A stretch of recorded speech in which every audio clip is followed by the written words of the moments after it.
দেশের সম্পদ লুণ্ঠন করে বাইরে পাচার করেছে, দেশে দেশে বেগমপাড়া গড়ে তুলেছে, কেউ কেউ পালাতে গিয়ে খালে বিলে আশ্রয় নিয়েছে, রসিক সিলেটবাসীর কাছে কেউ কেউ কলা পাতায় ধরা পড়েছে।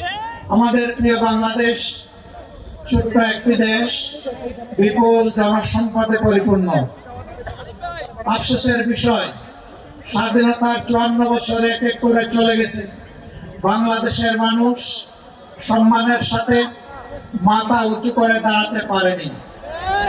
কারণ বর্গীরা চলে যাওয়ার পর দেশের ভিতরে চিল যারা ছিল, সেই চিলগুলা ছু মেরে জনগণের সম্পদ নিয়ে চলে গেছে,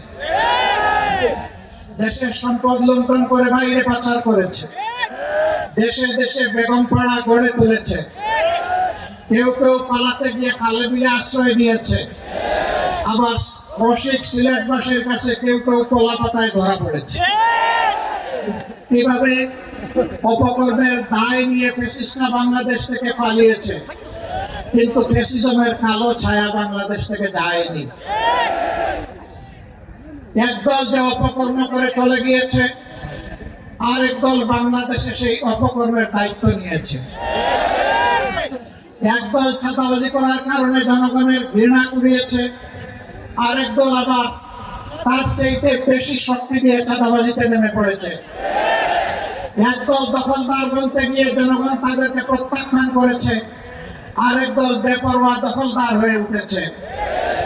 একদল জনগণের জানমাল দিয়ে ছিনিমিনি খেলেছে, আলেম ওলামা বিরোধী রাজনৈতিক নেতৃবৃন্দকে হত্যা করেছে, খুন করেছে, ফাঁসি দিয়েছে, নির্যাতন করেছে, পঙ্গু করেছে, জেলে পড়েছে, দেশ ছাড়া করেছে।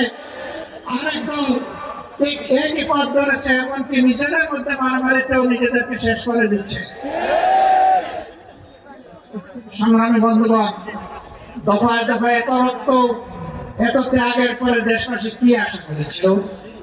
দেশবাসী আশা করেছিল অতীতের অপকর্মের যে পরিণতি, এটা থেকে শিক্ষা নিয়ে রাজনীতিবিদরা নতুন রাজনীতি শুরু করবেন। কিন্তু আমরা দুঃখের সাথে দেখতে পাচ্ছি একদল সেই পুরাতন ধারায় পড়ে আছে। তারা কোনো সংস্কারে রাজি না, তারা সনদ বাস্তবায়নে রাজি না, তারা গণভোটেও প্রথমে রাজি ছিল না, তারপরে ধাক্কায় ধুকাইয়া সেই গণভোট একদিনেই হতে হবে তা তারা বাধ্য করেছে সরকারকে। এখন আবার কোথাও কোথাও আমরা ক্ষীণস্বর শুনতে পাচ্ছি, যারা এতদিন নির্বাচনের জন্য নির্বাচন করে জনগণকে বেহুশ করে তুলেছিল, এখন তারা ভিন্ন সুরে কেউ কেউ কথা বলতে শুরু করেছে। এ লক্ষণ ভালো নয়। তারা বুঝতে পেরেছেন, তারা যে সমস্ত কর্মকাণ্ড বাংলাদেশে পরিচালনা করছেন, বাংলাদেশের জনগণ তাদেরকে আগামী নির্বাচনের লাল কার্ড দেখানোর জন্য প্রস্তুত হয়ে গিয়েছে।